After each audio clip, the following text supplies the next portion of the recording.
The unique thing about an EV doc is that we have the capability to add interactivity. So not only do we do that through CAD models, but some of the action items we have too. So these are layers, which is navigating between different versions of the same page. So we can create the interactivity by clicking on the different objects. But in order to do that, let's go back to the creator.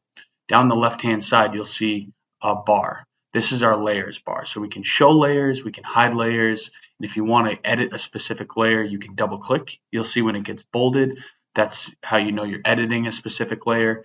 If you want to add some layers, we can either click that plus sign down low, or we can go into this menu where we can add new layers, we can rename, we can duplicate, we can navigate between layers by moving up, moving down.